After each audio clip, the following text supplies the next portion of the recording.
Hi, this is Roger, thanks for dropping by. Sunday chat today starts off with an apology. You'll have to put up with Scruffy today. I'm sure most people don't come here to see my pretty face. If you do, then you're quite welcome to borrow these. Because you need your flipping eyes tested. Anyway, not a good night. You saw the little videos. I ended up in the middle of the night swapping the units over. I just couldn't settle down.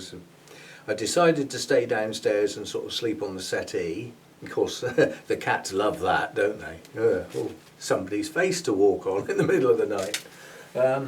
So I wasn't sleeping very well anyway, and in the end I came out here in the half light and swapped the two units over, and basically the thermostat unit, the Inkbird thermostat unit, is not rated to actually take a 3 kilowatt heater. So I think that's what's blown it. It's lasted an awful long time being overloaded, so it must actually be quite resilient, but nonetheless it's given up the ghost. There is no fixing those sorts of things. If they just go wrong, then you dump them and get something else. So I swapped the other unit over that wouldn't get used until well into March, when the temperatures in here get high enough that I need the extractor and the inlet fan working again. So I don't need another, I don't need anything for that. But several people suggested that perhaps I should have an alarm.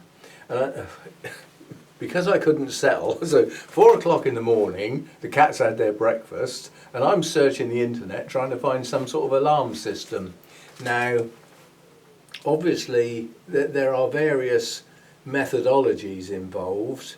The obvious alarm for me would be a sensor in here, temperature sensor, that could be set to a low value, and if the temperature drops below that, it triggers an alarm in another unit that I can have in the bedroom without wires. So if you know of such a gadget that'll work, through the airwaves or through my Wi-Fi, I don't know whether Bluetooth would go through the house up into the bedroom, but obviously there's no point in having an alarm out here. I'm not going to hear that upstairs in bed, am I? If the alarm's no good here, the alarm needs to be where I am, which is upstairs in bed. Over and above that, an alarm that actually rang my phone would be absolutely brilliant, because then wherever I am, I know I've got a problem. But again, my phone comes to bed with me in case somebody needs to get hold of me in the middle of the night. There's no point in having it downstairs, is there? I wouldn't hear it. So I'm not sure. I know you can get alarm systems that will... The wording they use is, will send an alert to your phone. What's that? I mean, is it a text message? Does it just beep? What is an alert? It's a stupid wording. Why don't you actually say, we will send a text message? But obviously, a text message arriving at a phone, you choose what sort of noise it makes. Yeah? And my text message is not, it's very short. And it repeats once, but that's the phone, not what I asked it to do. That's just what it does. And I'm not sure it would wake me. It should do, but it wouldn't be guaranteed. So ideally, I need a unit that's going to go off, basically, that I can take upstairs, that doesn't need any wires or anything, runs on batteries or something. That's the alarm system, but while I was looking around on the internet, I was looking for different sorts of thermostats, basically, and the one that Lynn said she's had for a long time. It's never given her any trouble. So I sort of looked that up on the internet. It's flipping expensive, considering it is just a thermostat. It hasn't even got any controls on it. You can switch it from heating to cooling, and you can turn it on and off and set the temperature. That's it. There's just so little control on it, but it has got a built-in differential that you can't change, whereas the Inkbird one, you can control every aspect of what you want, both for heating and cooling. So it's much more simple to use, like for winter minimum temperature, you know, if you wanted your minimum at 15, you set it on the unit as 15, and without it telling you in the instructions, you've just messed up, because apparently it's got a 2-degree differential, so it's going to drop to 13 before it kicks your heater on.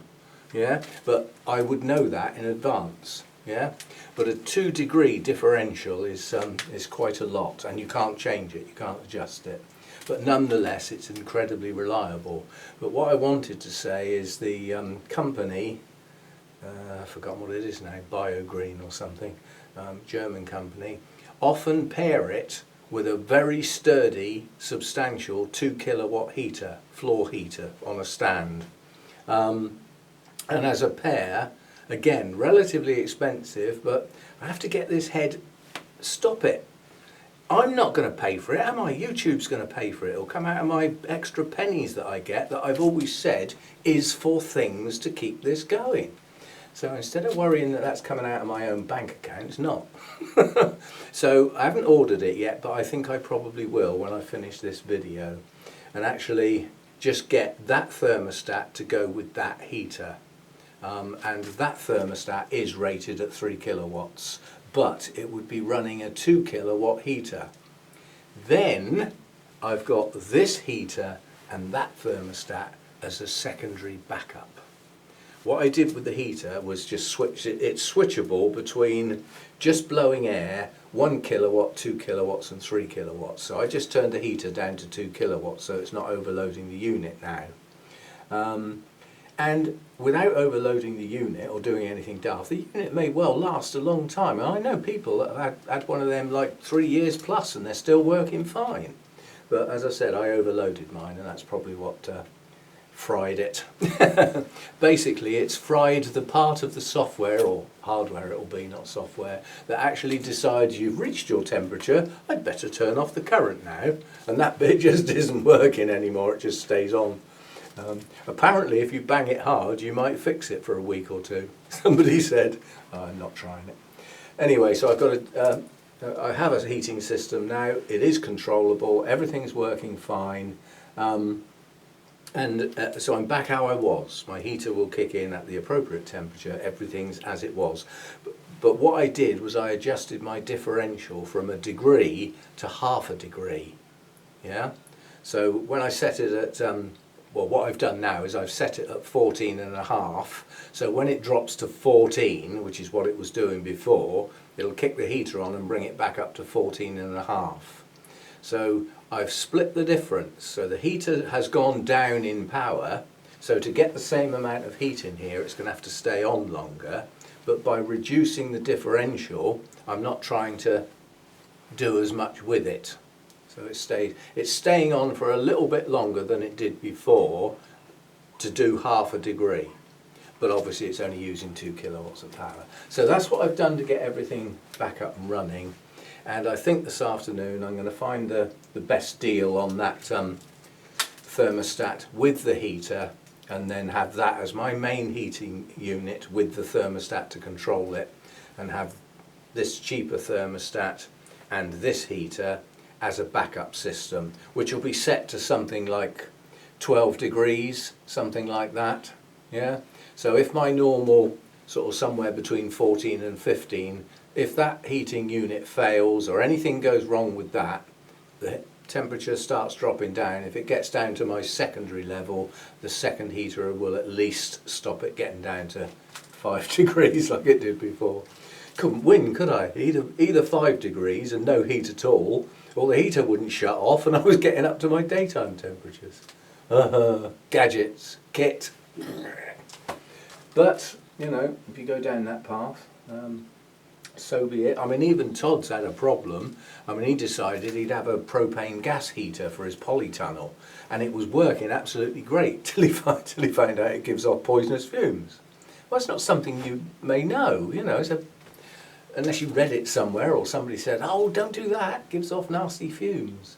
So, but, you know, unless you live in a country where there are no low temperatures that you have to worry about, then you've got to have supplemental heating.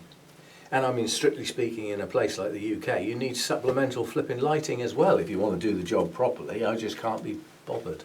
I accept the fact that my stuff slows right down in the winter due to the lower night temperatures, which for some plants is essential, for others they could do without, and the shorter days, which means a lot of stuff just slows right down. It doesn't die or anything daft like that, it slows down, and then as the day lengths come back, the associated longer days normally raise the daytime temperatures, things start growing again. And I've worked like that for donkey's years. It's only these last couple of winters gone that I've actually messed about with the lights. And quite honestly, it got to the start of this winter and I just looked round at everything that would have to be moved, including some wiring, and I thought, I can't be bothered. I'll go back to how I used to be. So no lights at the moment.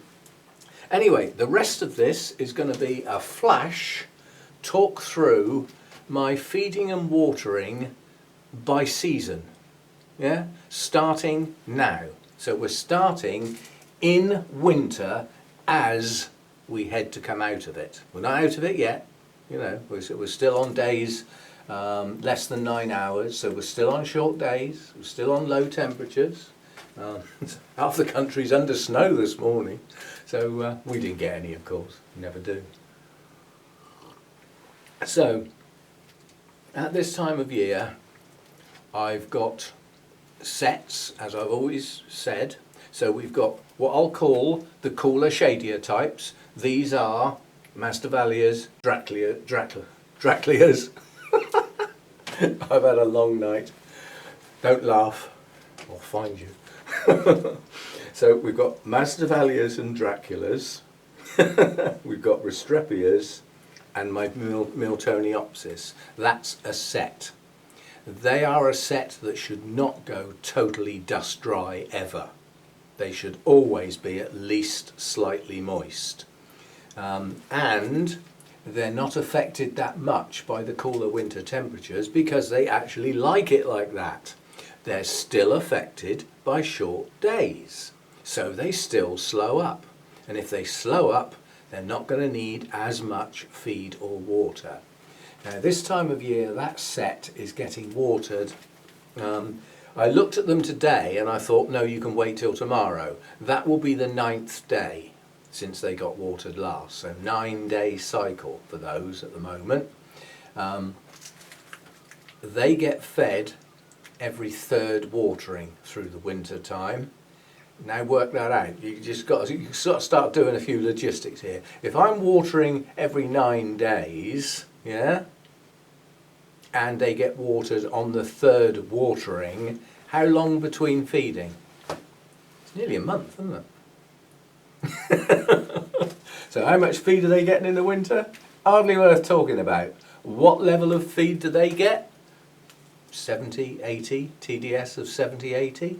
Next to nothing. It's not much better than dirty water, quite honestly. So hardly any feed through the winter. They're not going to use it. Yeah. And the last thing you want is a build-up of salts, but then the 2 effective flushes in between the feed makes absolutely sure that lot gets flushed through. So that's how they would get fed this time of year. Right, next set are all of the rest of the pots, and this time of year that includes the holy clay pots. They all get lumped together this time of year, and they get watered a little bit more frequently. It's more like 7 or 8 days. But it's totally dependent on the old current bun again. It's dependent on that weather. Like today and yesterday we had a fair bit of sunshine. I got up to 24 yesterday. Just now in here it was up to 23. I brought a large volume of water out here and damped down the floor for the first time this year. Yeah, because the humidity was dropping down a bit.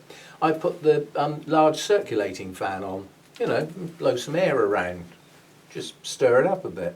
So the sun makes a lot of difference. Now if we had a sequence of 4 or 5 of those type of days, the watering frequency would get compressed. Because of the extra warmth, more moisture and everything will be going through the plants and coming out the top. So getting sucked in from the bottom, coming out the top. So the frequency reduces. Now those, during the winter, that set, they also get 2 flushes followed by a feed. And their feed is normally around the 150 to 170, TDS of 150, 170. So they get almost double what the cooler, shadier set get. Yeah, so that's that set. Notice a pattern here: one feed, two flushes. So far, that's it. And then we move on to the mounts. They get one feed, two flushes. It's pretty easy going in the winter, isn't it? But they go 3 or 4 days through this time. So their feed comes around a bit more frequently, but then so does their flushes. Yeah? So they go together. And the reason they're going as long as that is short days, lower temperatures. So 4 days, if I have 3 or 4 dull days, 4 days is fine. And some of the ones with a fair bit of moss will still be slightly damp, even though it's a mount. Some of them will be bone dry. Okay, so that's where we are there. Feed levels for the mounts, similar to the pots really, around the 140, 150 mark.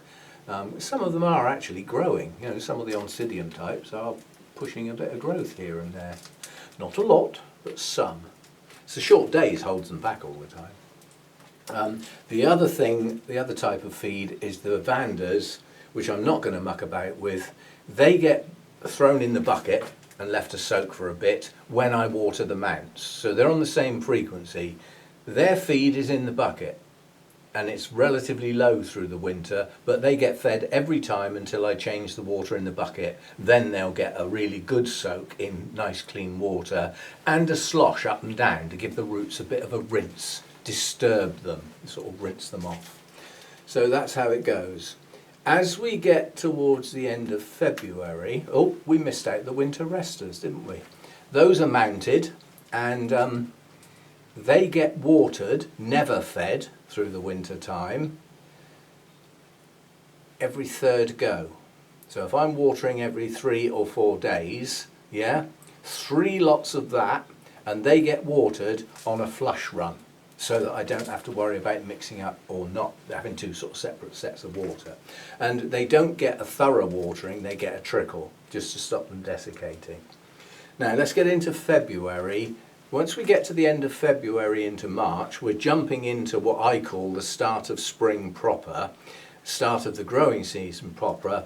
We're back up to 11 hours daytime, yeah? We still get some pretty dull weather, but we start getting some bright weather. And with the day lengths that long, the sun's only got to come out for a bit and it's getting its strength back because it's higher in the sky. We're starting to get higher daytime temperatures. On a bright sunny day at the beginning of March, I could be back up 26, 27 degrees in here. And with those longer daylight hours, it's going to kick stuff off. So, by the time we get to there, my mounts will be drawn back to sort of 2 or 3 day cycles rather than 3 and 4 day cycles. And depending on what's happening with the growth, they might get an extra feed thrown in. So instead of having 2 flushes in a feed, depending on the weather and the temperatures, they might get a feed and a flush and a feed, yeah? But I'll vary that depending on the weather at that time of year. The ordinary pots, they're still running at 2 flushes and a feed at this time of year, but their frequency's getting compressed. Instead of being sort of 7 or 8 days, we're back down to about 5 days now, so their feed comes round quicker. Yeah? So there's that. The cooler, shadier ones don't change. They stay exactly as they are as we head into that better weather. The only thing that will change is the frequency, but they still get 2 flushes and a very low level feed. That's all they're ever going to get. Yeah? That doesn't change. That's how I'm going to feed and water those all through the year. The only thing that will vary is the frequency. And it will compress closer together the longer the days get and the warmer the daytime temperatures get. Plus, as we head into deep spring towards summer, the night temperatures will start staying up a bit as well. Yeah, so there we are. Once we get into the full-blown growing season, my mounts will switch round to 2 feeds and only 1 flush. Yeah, their feed level will go up a bit, so they'll probably head up to around the 170 mark. Everything is growing now, And if you think about some of my long cane dendrobiums, the likes of anosmum and things like that, they've got to put on a metre length of cane in our short growing season. They need some food, otherwise they're not going to do it. So you push things harder as we go into that. By now, the holy clay pots have come out onto a separate watering frequency. Because they dry so much faster with the clay pot and the large chunky bark and all those holes, they now come back to getting watered with the mounts every 2 or 3 days. Yeah? And that's their maximum frequency. That's their closest frequency, is every 2 to 3 days. Whereas as we get into the real growing season with the very long days, the mounts will come round to most days. Yeah? Not every day, most days. We can still get a set of dull days on the trot where the daytime temperature won't go right up to the 27, 28. Might only stay down at 24, 25. It makes a difference. So the mount's maximum frequency is every day, which if you think about it, they're getting fed 2 out of 3 waterings, so they're getting fed a lot. Yeah, they're using it. They've got going by now. So there we go. Once we get out the other end of the growing season, triggered not really by temperature changes, it's the old day length again. As we head into autumn and everything, we can get quite long periods of really good sunny weather, and the temperatures are still quite good, but the day length's starting to come back. Our maximum day length here is 16 hours. That's a lot of daylight combined with temperature for tropical orchids to put up with that are not used to much more than 12 hours maximum. So they're getting, you know, if you work out 16 hours as a percentage increase from 12 hours, what's that? 33% more daylight? It's a lot. So you have to keep up with the watering and feeding to go with that longer day and take advantage of it. You know, there's a lot of countries would kill for day lengths like that because of the amount of growing that can take place. Plants can become a bit exhausted if you don't keep up with them though. You can keep them growing quite hard during that time. But eventually the day lengths will come down and they will start heading back down below 13 into the magic thing is 11 to 13 hour day lengths. That everybody's happy in there, yeah? And in where most of the tropical orchids come from, that would be the variance, yeah? The longest days would be around 13 and the shortest would be around 11. That is the variables. Well, so once we get back down into that little slot, that's the comfort zone, you will often get orchids will have a spurt. Now that's unusual to have a spurt at the end of the growing season. Why is that then? It's because they couldn't cope with the really long days and the high temperatures, so they stopped growing. So in the best part of the growing season, some plants actually shut down and say, I can't cope with this. I'm losing so much through my leaves, through evaporation and everything like that, that I'm just going to close down. I'm just going to stop until night time, you know, when I'll sort of, phew, that's a bit better sort of thing. And when you get a heat wave, you don't even get the cool nights.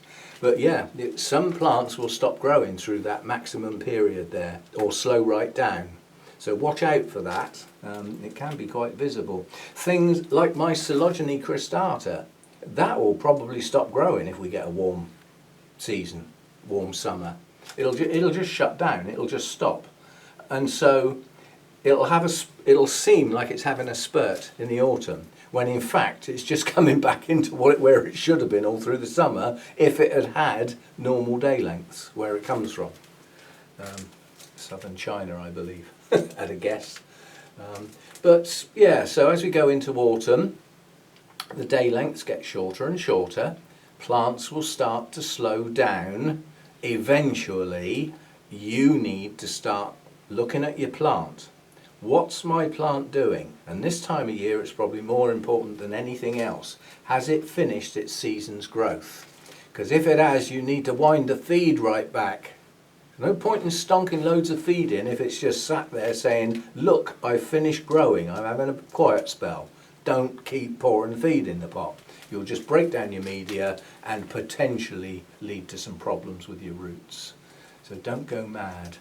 And then obviously the frequency of the watering starts to expand outwards again. So the mounts, instead of getting watered on most days, will be every other day, virtually all the time, and occasionally go to 3 days. Yeah, and it's the same with everything else. It's just geared up to what is going on with the day lengths and the temperatures combined.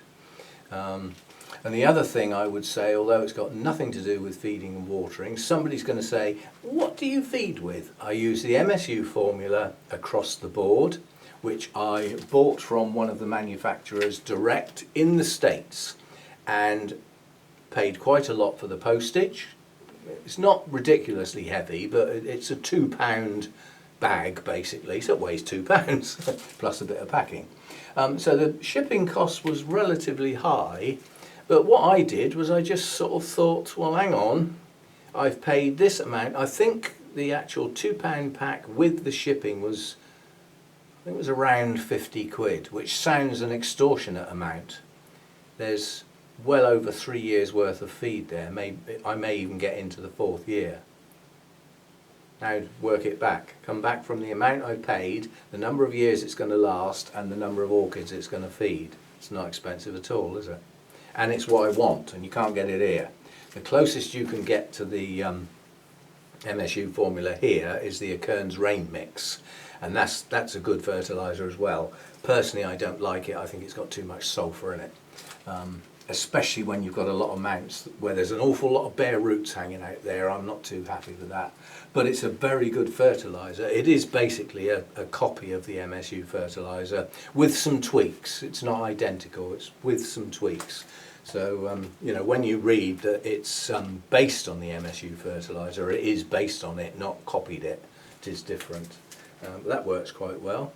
And I don't muck about varying. I don't believe in bloom boosters and growth boosters and stuff like that. All they are really is the nitrogen going up and down. Yeah? So with the NPK, you're not really boosting the K, you're dropping the N down, leaving the K sticking up. That's what you're really doing. And a growth booster would have a higher N value compared to the K. The P value should really be lower than either of them for those three. I do have some supplements that I use on occasions. I can't tell you why or when I use them. Half the time my CalMag, which is calcium, magnesium and some nitrogen, give a little kick with the nitrogen, I often use that when I've messed up my feed.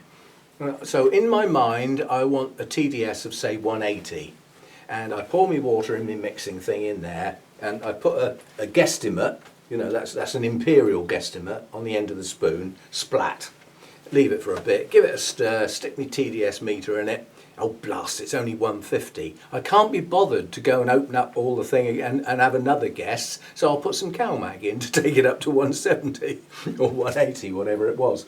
So the reason for using the additive was just to bump the TDS up to where I wanted it, rather than anything other than that. I've also got calcium nitrate and magnesium sulfate as separate entities, and I do occasionally do that. In the growing season, I sometimes spray the whole greenhouse with a Epsom salt spray, you know, diluted in there, and give them all a bit of a green kick. I always think of that as giving them a bit of a green boost, but it can do good things for plants. But most of these additives are basically replacing shortages. Well, if you get a decent fertiliser in the first place, you shouldn't have flipping shortages, should you? But take care mixing up. When you get a powder or a granular form, it's in that form for a reason. And it's because some of the elements in there, when mixed with water, will start changing their construction. They'll start bonding with other elements, so they're not what they were when you first mixed it up. So it's not advisable to store that type of fertiliser once mixed up for any length of time, just short periods. So mix up what you want is the easy answer.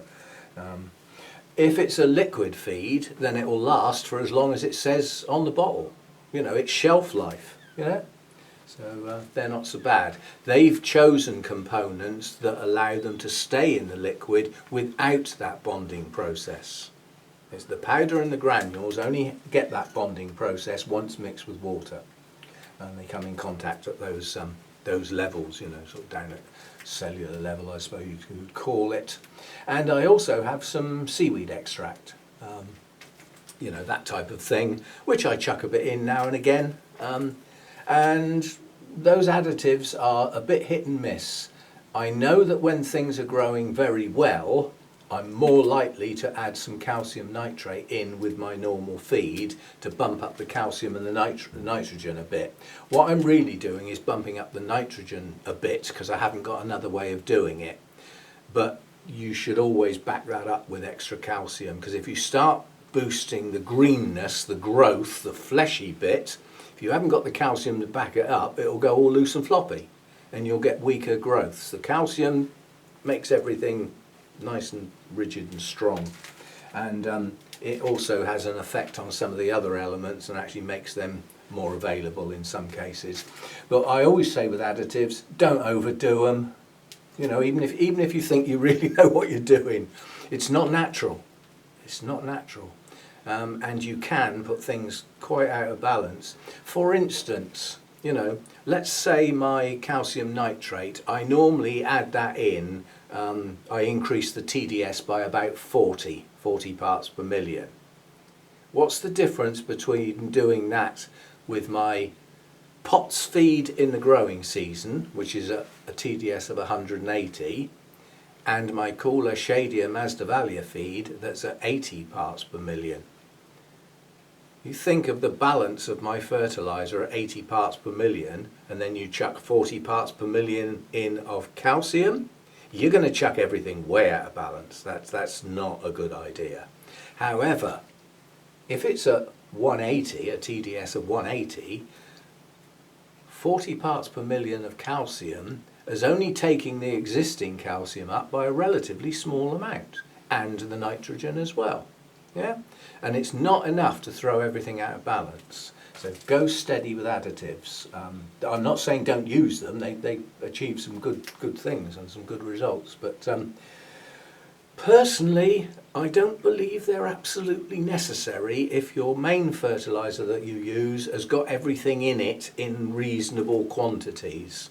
And that's another thing you need to watch out for. There are certain fertilisers on the market that are very, very popular and often sold in ordinary garden centres and places like that as orchid feed.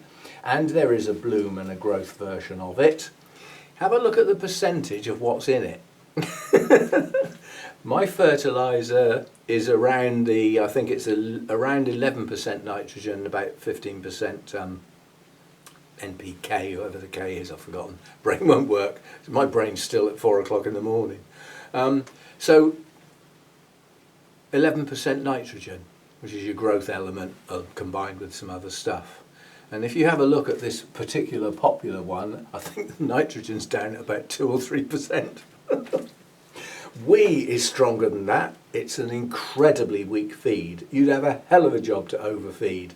And if you're following the instructions, rather than using a TDS meter, you can't actually go wrong with that stuff, because you can never overfeed. You just can't. It's not strong enough, you know. Then you get some garden fertilizers are sort of 20-20-20. That's too strong. And that's why you'll often read in books and ancient scrolls and writings, use it at quarter strength. You know, it's for going out on the garden. You know, it's not meant to be for the more delicate orchids and their more delicate roots. So, you know, if in doubt, get a TDS meter, and you know, then you can get a sensible reading and know how strong everything together is. It doesn't tell you what's in the water. It just tells you how much stuff there is. TDS, total dissolved stuff. No way of finding out what it is unless you put it in there. That's why I like RO water. I start with nothing, so the only thing that's gone in that water is what I put in it, and I measure it. So I'm happy with that. So that's my sort of watering thing. Frequencies come and go. very, very wide apart during the winter months with the short days, cooler nights and everything like that. And those frequencies come much closer together once we head towards the growing season and are at their closest in the full growing season.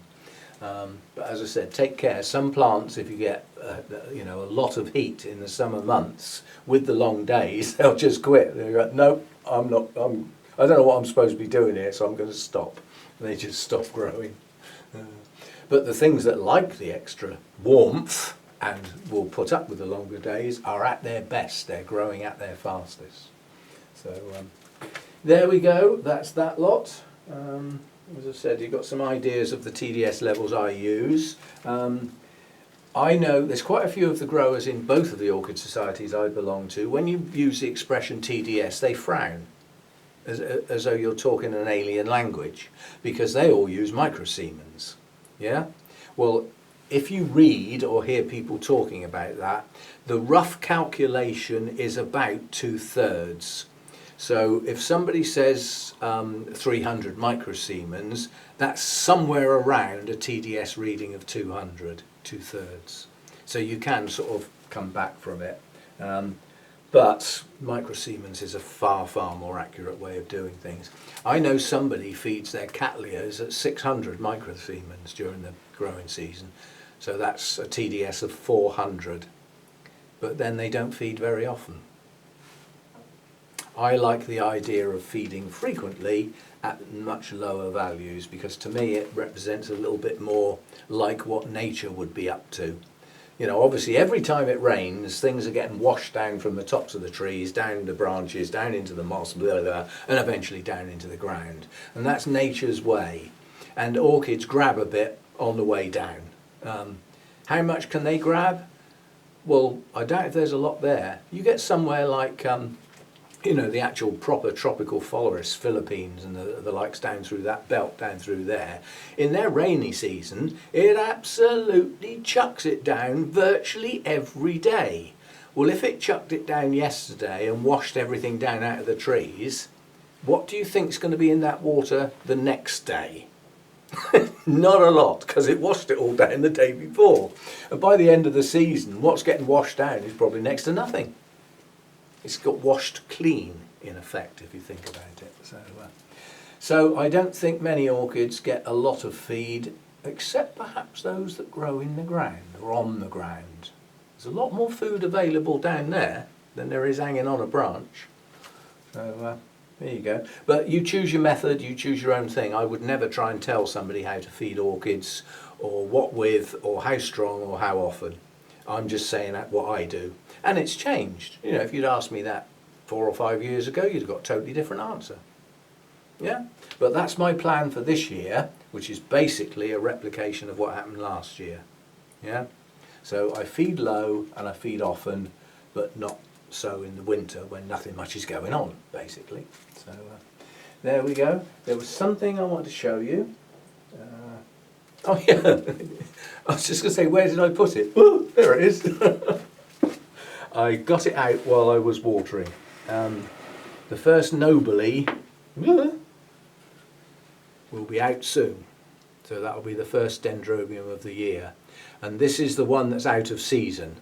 The two canes with all the buds on that are showing colour now, so they're not going to be too long before they open.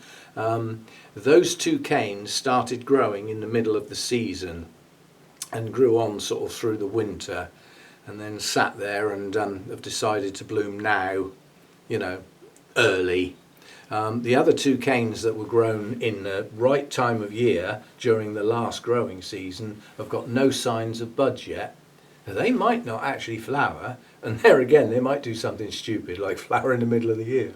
So this one hasn't settled down yet, it hasn't got into its proper routine yet, but hopefully it'll get there. But that's going to be the first Dendrobium